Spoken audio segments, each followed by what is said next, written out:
All right. Welcome, everyone. This is our monthly kidney education group. I'll give everybody a minute to connect to their audio. Can I get some waves or thumbs up if people can hear me? Nice. Appreciate you. Yeah. Got a friendly looking group. You guys might remember that in the past we kind of gave you all those disclaimers about remembering to remove your last name from from your identifier there because others can see you. We have changed the settings of this group, so you shouldn't be able to see any other participants other than the speaker on your end. So you should be fairly well protected, but just in case of technology failure, I always kind of warn like, hey, if you have your camera on, just please remember, of course, we can see you and it may be possible that others could see you as well as anything that's in your background as well. So just things to kind of be aware of. And we're going to give everybody just kind of a minute to continue to join and log in to connect to their audio, all that good stuff. And then we'll get started.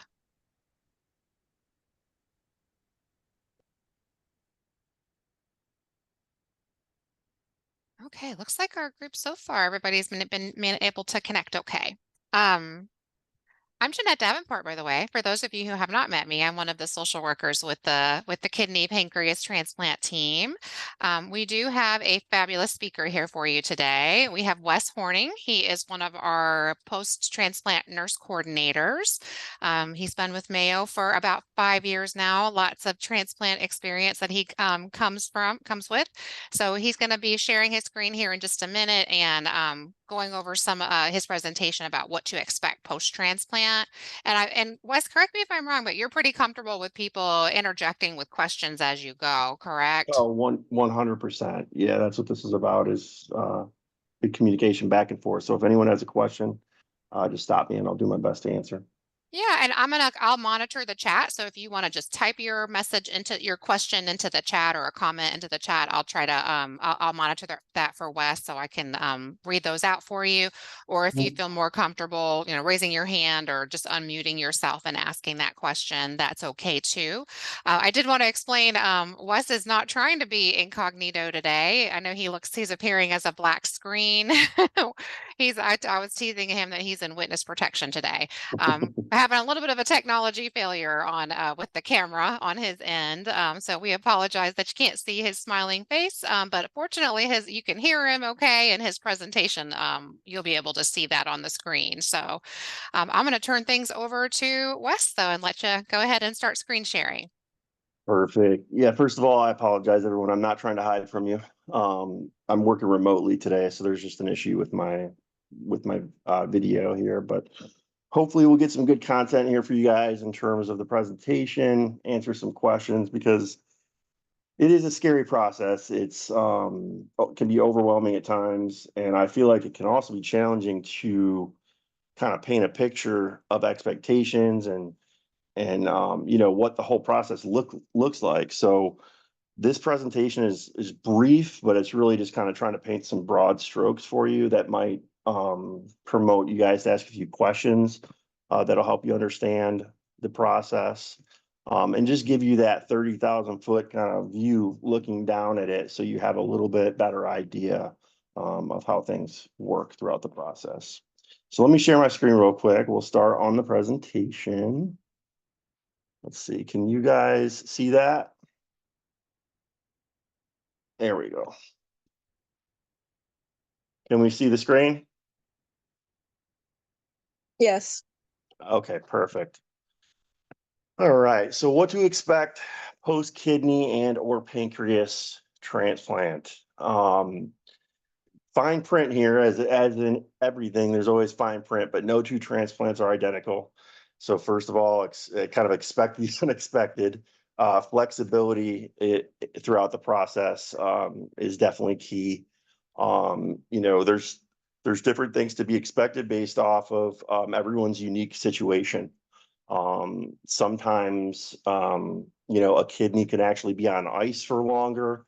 That may mean that it takes longer for that particular organ to start working than another. And all these things are tough to predict beforehand.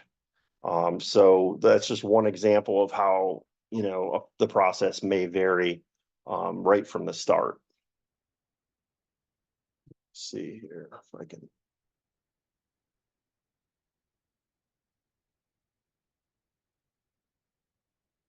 All right.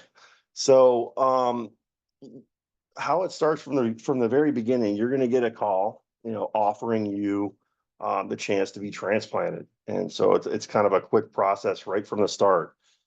Feels like a whirlwind, and you're going to have to make that decision whether you can get here.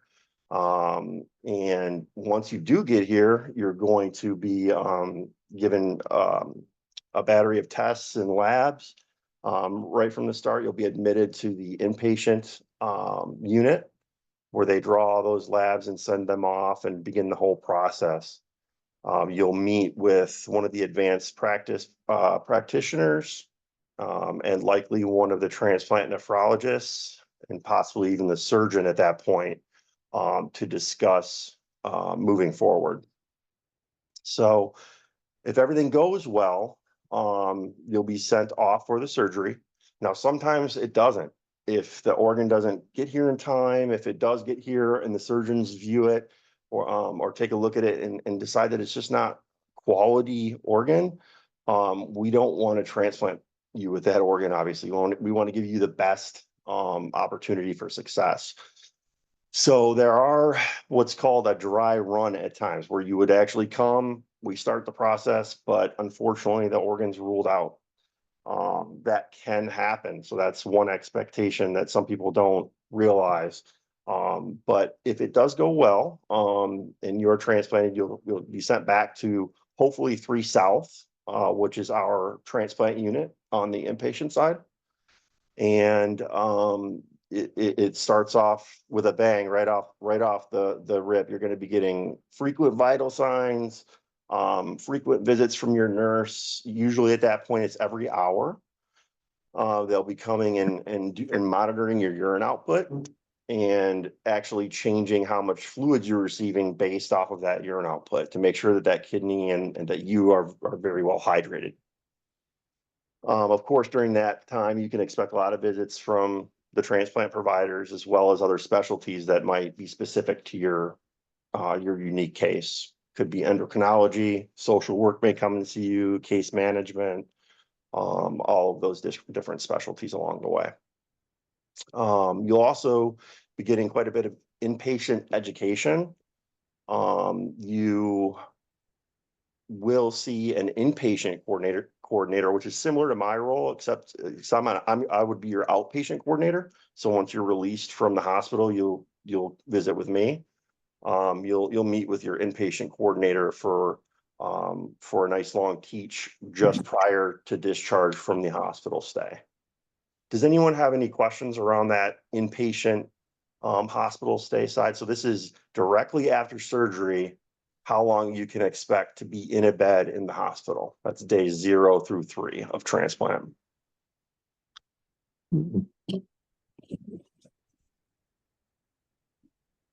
Oh, shoot. Did we have a question? Somebody might have Can accidentally. you guys hear me? Can you guys hear me any better now? Yeah. Yes. Okay, good. Sorry, I just saw the notification about my volume, so I just want to make sure that everyone could hear me. I think that may have been an individual volume setting issue because I think everyone else can hear you okay. Okay. I was going to ask how quickly do they typically get you up and moving, walking around in the hospital after transplant surgery? That's a great question. So when you come back, it's usually about 8 to 9 hours, and you're up and moving, sometimes even a little less. So yeah, it's quite fast. And I found that very surprising as a new transplant nurse.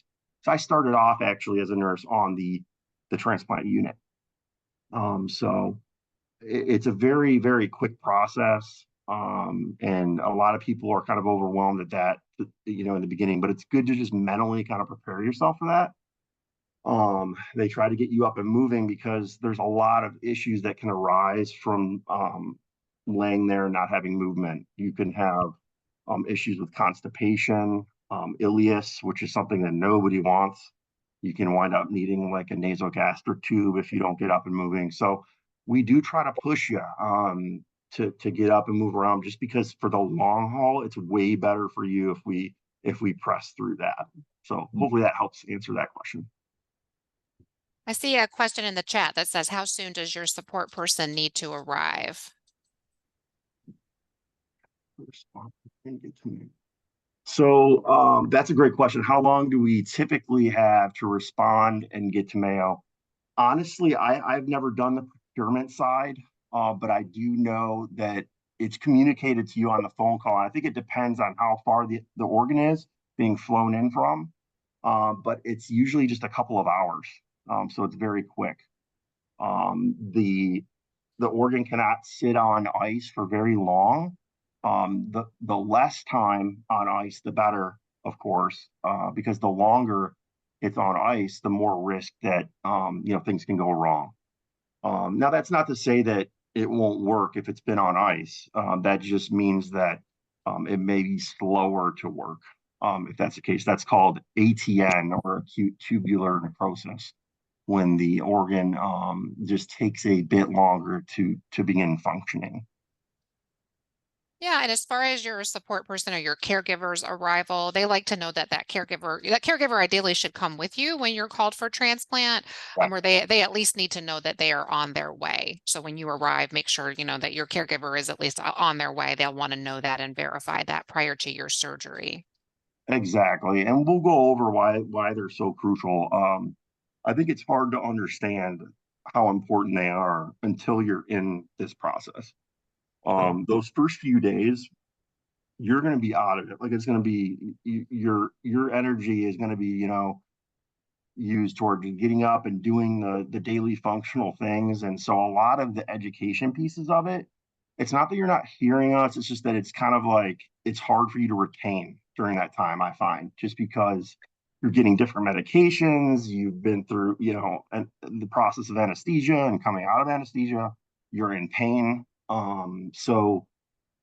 Having that caregiver to kind of absorb some of that and be there to remind you that it's going to be okay, and that they have some of the information written down, or they're building relationships with the nurses and with the doctors, and it just makes the situation so much more fluid to have a good caregiver that you can rely upon. So anyway, hopefully that helps answer that question. Are we ready for the next slide, or does anyone have any questions? Okay. Hearing none, we'll move on. So outpatient stay and education. So in my process of being an inpatient nurse and then coming to the outpatient side, I found that not everyone fully understands how long it takes. Some folks might think, okay, I get the transplant, I'm there for a couple of days, and then I go home. That's not necessarily the case. From day 4 through 30, so in an ideal world, we're discharged at day 3 or 4. Day 4 or 5, you will come to us in the clinic, and you'll either be staying at Gabriel House, if you're fortunate enough to stay there, or possibly a hotel very close, or perhaps you live in Jacksonville, which would make it a little bit easier for you to commute back and forth.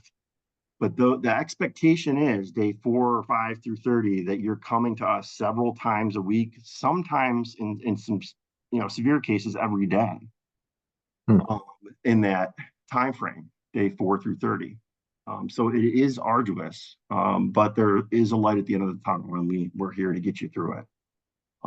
So labs, and more labs. You're going to be coming to see us several times a week, more than likely, for those labs, and of course more vital signs every time we see you in clinic. The provider clinic visits, you can expect to see our transplant nephrology team. Many times you'll meet with a member of the pharmacy team to go over all these new medications and questions about them. Outpatient nurse coordinators, such as myself, and of course any other specialties pertinent to your situation. Could be infectious disease, could be endocrinology, a number of different specialties. Paul, you have a question? Hi, it's his wife, Allison. Allison? We do live locally in Jacksonville, and I guess Okay. my question is, after the transplant for all these labs, is it 100% that we have to go to the main campus?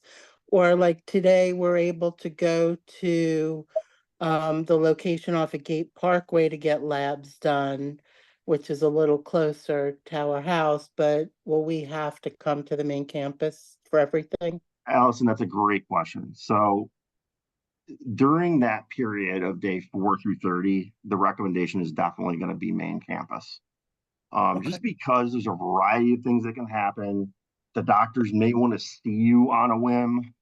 You may need to see your nurse to have staples removed. You may there's just a lot of things that can happen, and so that first month they really press for labs here.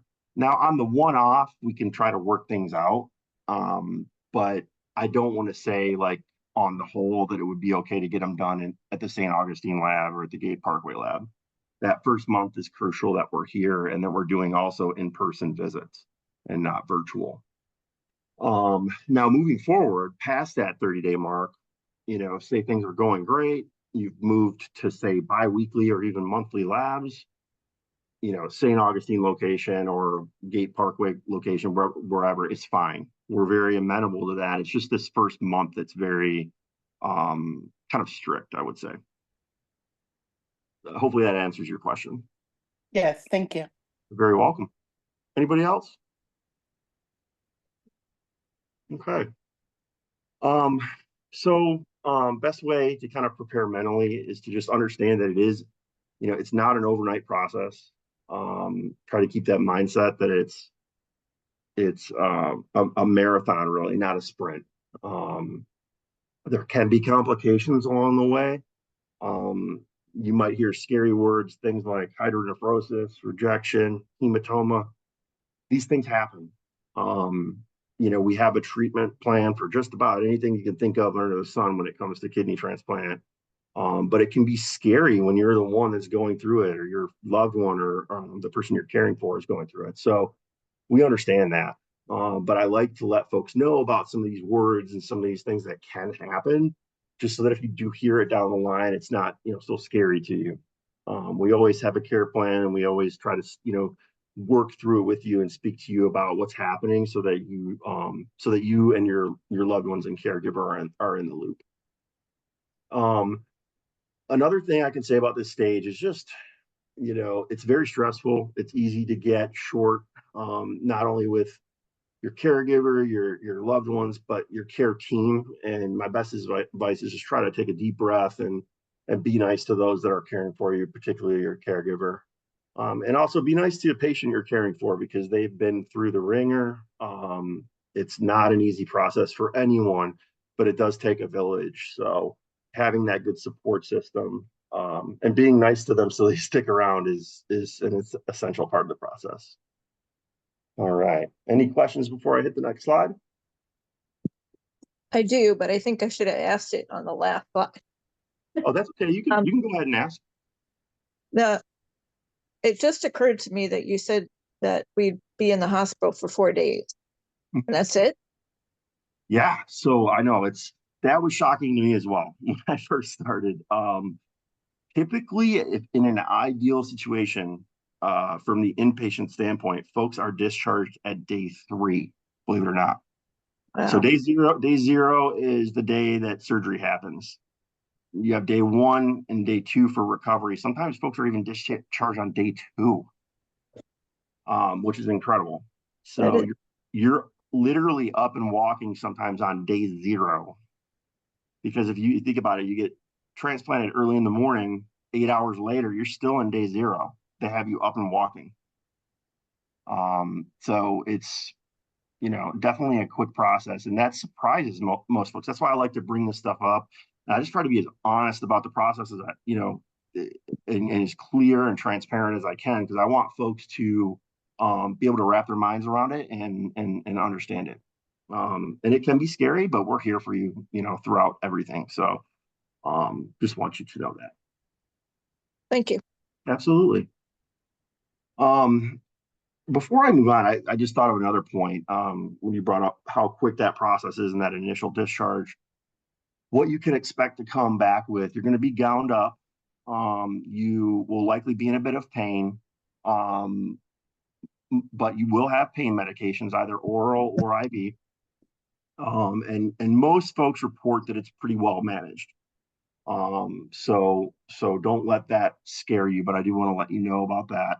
And then you will likely have what's called an internal jugular access point, which is, similar to an IV, but it's going through a different portion of the body. It literally is kind of coming out of your neck. So that can be alarming to some folks, but don't worry, it's great access to have because we can do a lot of things through it. And you'll only have that for, knock on wood, a few days, and it will be taken out. So that's one more thing to kind of bring up, the access that we'll have to be giving you all these fluids and possible medications and things like that. Okay. On to the next slide. All right. Discharge from outpatient post-transplant clinic. So wait, I thought I was already discharged. Well, you were from the inpatient side, but this is when the transplant nephrology team decides you are stable and well enough to go home, wherever that might be. If it's Jacksonville, if it's New Orleans, if it's across the country or in another part of the world, they are saying, okay, you're doing well enough to be released from us and go home. Well, what happens at that point? Usually, if you're not from here, what's going to happen is you'll be given a lab slip for weekly labs at least. Generally, at that point, I would say 90 to 95% of our patients are doing weekly labs. If not from here, of course, you'll get that slip. If you are from here, you would be expected to come back and do labs here at Mayo. That will also be supplemented with biweekly provider visits or more if necessary. And this schedule kind of leads us up to the 4-month visit where you would come back and see us again. And at that point, there's a lot of testing and things that are done because we're trying to make sure that you're good to go and possibly be transitioned to your regular general nephrologist. So again, no cookie cutter transplant. So if your outpatient post-transplant stay is longer, do not get discouraged. Everyone's process is different, and if you stay positive, you will have better odds of success. I promise you that. Okay, let's see here. We have a couple of questions in the Yes, chat. sorry, let me jump in here. Sure. Okay. So we had a question great from question, Tony Buck. about a post-op Foley. Perfect. Yeah. So you will. That's really essential because you're going to be out of it for a bit, and we are just kind of pumping you full of fluids, and it's essential in order for us to get accurate what they call I's and O's, or intake and output. They're actually doing an equation every single hour on the hour to determine how much fluid to give you back. And there's usually three separate types of fluid that they're running to do that equation. So it's give your nurse some patience, because they are really working their butt off to take care of you. But yes, you will have that Foley for accurate I's and O's, and that generally comes out. They try to take it out day 1. They try to get it out for you by day 1, if not day 2. So it's not in for very long. What's a Foley? A Foley is a type of catheter that goes in your urethra so that you can urinate without needing to get up every time and go to the bathroom. And then the next question, Mr. Nicholas is asking, what will happen to the PD catheter? Generally, that's removed while they're in the procedure. So there'll be a few staples at that PD cath site that will be removed along with your transplant surgery staples. We remove those generally at the same time. So hopefully that answers that question. So if you have a different type of access, if you have like a fistula, they generally opt to keep those if possible. So PD cath would come out. All right, what does the future look like after transplant? So after transplant, after the first 30 days, you're just rocking and rolling, everything's going great.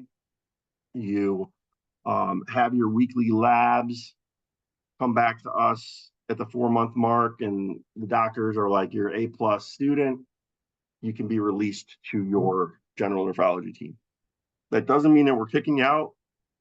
Doesn't mean that we are saying that we don't ever want to see you again. It just simply means that you can be managed on a more liberal scale. In other words, you don't have to quite get labs as frequently, and you can see your regular general nephrologist, unless they have questions that, you know, they want to reach out to us for. Or if we see in your outside labs, we'll still be monitoring things from afar. If we see in your outside labs that there's a reason that we need to kind of wrap our arms back around you and see you more frequently. But even if that happens, so if everything's perfect, you go back to your general nephrologist. Generally, they'll do labs monthly or every couple months. You'll see them generally 4 to 5 times a year. We would still see you annually as well. Okay. So you never really get rid of us. We kind of stick around throughout your life just to make sure that you're doing okay and that we're here for you if you need us. During those annuals, so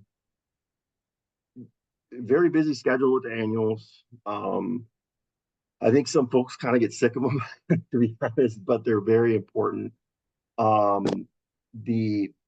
They're important because at certain intervals we do biopsies, which are crucial in diagnosing rejection. I would call biopsies the gold standard in determining rejection. And rejection, for those of you that don't know, is when your body essentially on a cellular level recognizes that kidney is an outside entity. So it thinks it's dangerous, and it starts to, for lack of a better word, attack it. So we don't want that to happen. And the biopsy is a great way to check for that. Rejection. Oh, go ahead. Hello. Sorry. I'll answer that question in just a second, Terry. So that's why we do those biopsies at these intervals, because we want to stay ahead of that process. If rejection does set in, there's plenty of treatments based off the severity and the grade of that rejection. But we want to know as quickly as we can, because the sooner we can get to treating you, the sooner you get back to normal life and that rejection is over. Terry has a quick question. How would they do dialysis if needed post-transplant? Great question. If they do need to do it, they would have access placed for you, and do it, outside. We typically don't do PD peritoneal dialysis post transplant. So, and that's a great question, because occasionally it doesn't happen very often. I would say maybe 10-15% of the time, probably less than that, do we have folks that need dialysis after transplant. The hope is that kidney's up and working and you don't need to do it ever again. But if you did and you were a PD patient, you would be taken care of. It would just be unfortunately a separate minor procedure to have access placed for you. Sorry, back to the biopsies. So those are done at the set intervals of year 1, 2, 4, 7, and 10, and then of course at the 4-month mark. More often than that, if needed, sometimes we'll see in the labs that things are kind of trending off, and we're not liking how it's looking. We can order a simple blood test that indicates the risk of rejection, and if that risk is above a certain threshold, we'll do the biopsy procedure. There are some considerations, with the biopsies. If you're on anticoagulation, which would be like warfarin, Eliquis, those kind of things, even aspirin, certain meds need to be held prior to the biopsy. And things like warfarin, we likely wouldn't want to stop that medication and would do what's called a heparin bridge. Now, for that, you would need to be admitted just for a day. But that's only in the case of being on that type of medication. So that, let's see here, that's really it. Any questions or comments from the peanut gallery? What does the biopsy look like? In terms of like how long does it take and stuff like that? Well, how is it done? Like, what are So, their, oh, good question. So it's done in interventional radiology, and they do use a needle. They usually go from the back. They do numb the area.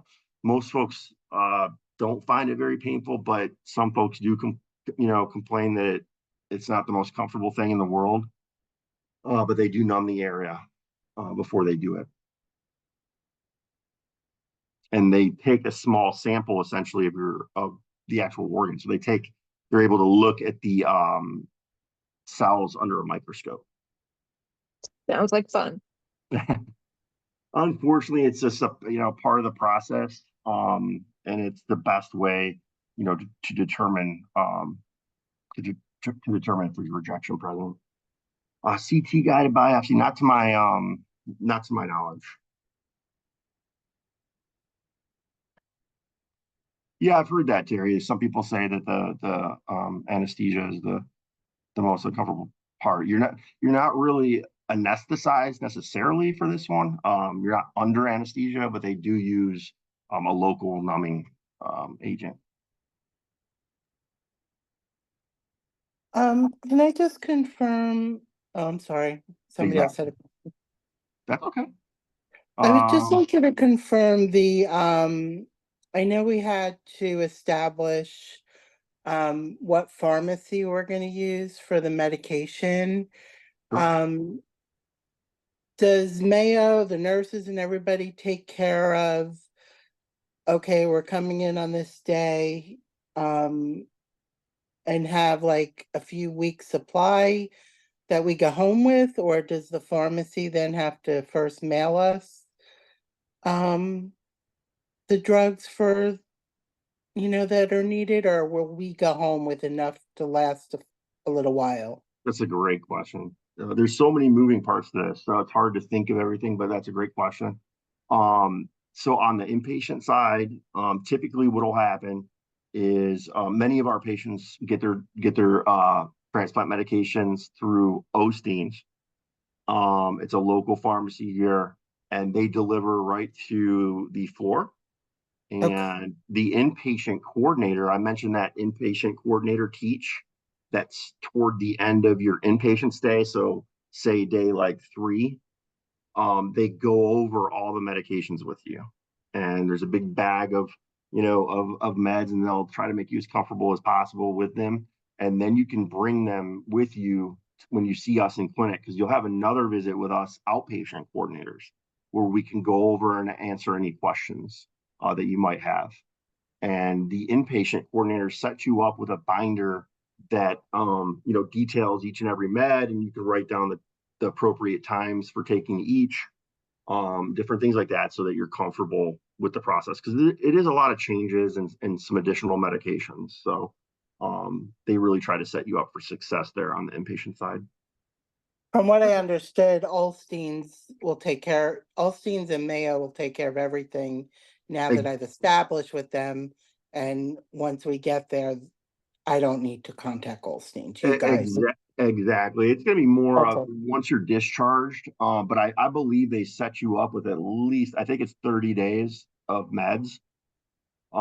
So, the one thing that might be a good idea to bring, just in case for after you leave the inpatient side, is like your normal medications, your normal BP meds and stuff like that. However, we wouldn't want you taking those unless it's a part of your after visit summary when you're discharged from the inpatient side, because the doctors might decide you're better off not taking, X, Y, or Z.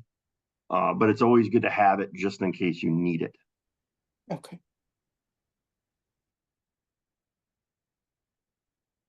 Anyone else? I don't have a nephrologist. I live in Jacksonville. I don't have a nephrologist. Okay. I had one in St. Augustine, but I live in Jacksonville now. Got it. So how would I go about getting one afterwards? So that's a great question. I would almost recommend just starting the process now. And you can research it and determine, which route you want to go. All of my doctors are currently at Mayo. Oh, okay, okay. We could on our side always put in a request, to be seen by our nephrology department, but they are, I know, backed up. It could be tough to get in. So doing some independent research on your own, to try to find somebody to establish with is never a bad idea. Because ultimately within a few months usually, or sometime at least within that first year, the hope would be to be transitioned back to your local general nephrologist. Because if you think about it, what we specialize in from a transplant center standpoint really is transplantation and managing that for the first few months after. We're not really set up to be, a typical general nephrologist. So it is important, if you haven't established, to try to do so if possible before. I don't Okay. know where you're located in Jacksonville, but we've been very happy with Jack's Nephrology. It's Dr. Manjal, Mm. Manjal, or I think it's JAL. Yeah, he comes to my dialysis center. We've been using him for quite a few years, so just thought I'd mention it. Okay, thank you. That's You're great. welcome. I appreciate you sharing that.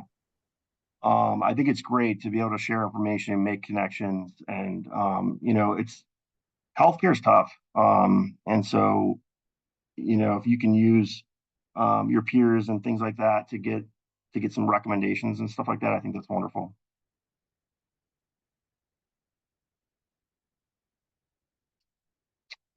I guess another thing I'll bring up just really quickly on that line is some folks, are really just at this point in the game seeing a dialysis center, and that's not really a general nephrologist. So if that's the case, again, I would recommend you to try to do a little research and see if you can be followed by a general nephrologist. Because that's just a misconception that some folks have. And so it's a good, I guess, point now to bring that up, that if you are being dialyzed, that's not always necessarily considered a general nephrologist. It's just a dialysis center. So in other words, they wouldn't accept you back as a patient, unless you were being dialyzed, which hopefully at that point you're not. So just something to think about. Any other questions, folks? I guess I'll just ask one more question. Sure. Is there anything different from everything that you went over that we would need to know if we're working with a living donor? It sounds like it would all be the same, except that I know the date of our surgery and we don't have to wait for the call. But other than that, Absolutely. Yeah. I mean, the planning's a lot easier. I'll say that. I don't want to downplay, the process either way.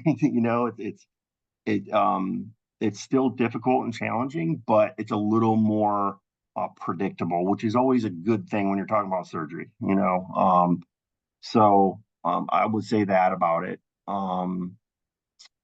Generally, and I'm just going to say generally because it's not across the board. Those organs typically work quicker. Doesn't mean they work better in the long run necessarily, but they do generally work quicker because if you think about it, the other route, that organ is going to be what they call on ice for a bit longer. So in the event of a living donor, the organ should work more quickly. that's what I was thinking when you were mentioning that if it's a Mhm. living donor, does it even go on ice at all? Maybe briefly, Okay. but in most cases, I would think not. I've never been in there to actually see a surgery, unfortunately. But with a living donor, there's so much preparation and planning. It's not going to sit on ice for hours for sure.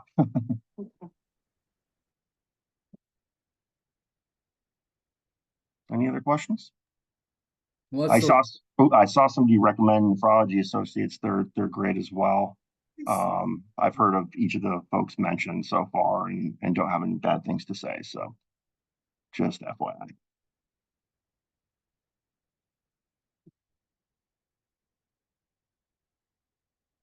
Anyone else?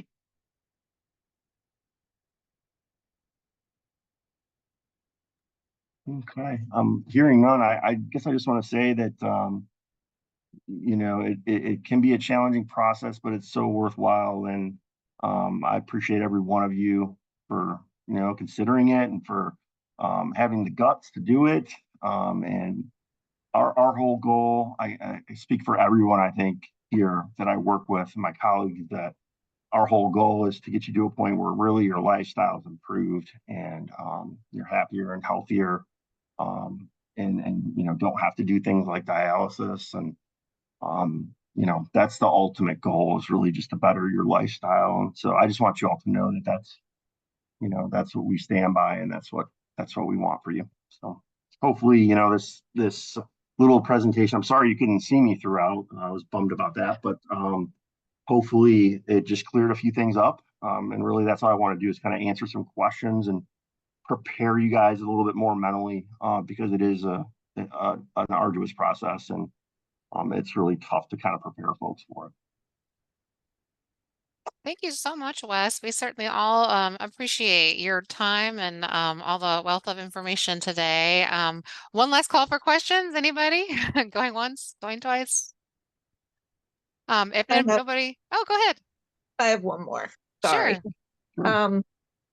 When you're home, is there anything specific that you need to have in your house? And the second part of this question is, my mother mentioned getting like a night nurse in. Is it necessary? I would say not necessary, but not a bad idea.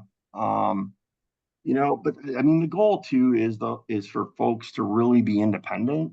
But so it just really kind of depends on you know, a person's existing level of activities of daily living going into the surgery. You know, if somebody has a lot of limitations going into the surgery as it is, it could be a really, you know, a tougher process, and a night nurse might really be helpful.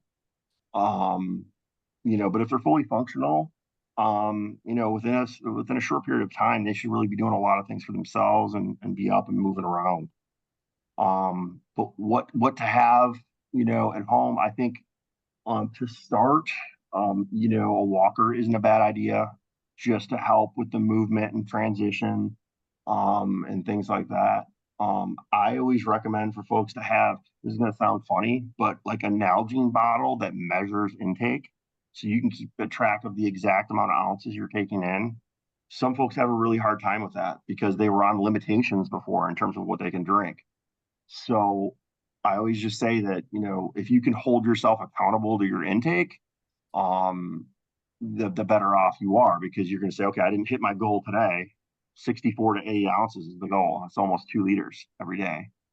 I didn't hit it today, but I'm going to go for it tomorrow. I'm going to start drinking water earlier in the day, you know, whatever the case may be. But something like that, I always recommend something where you can measure your intake.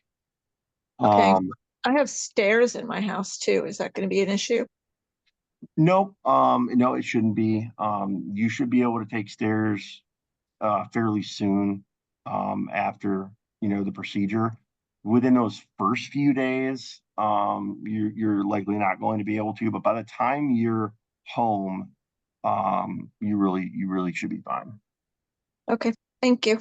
Mm-hmm.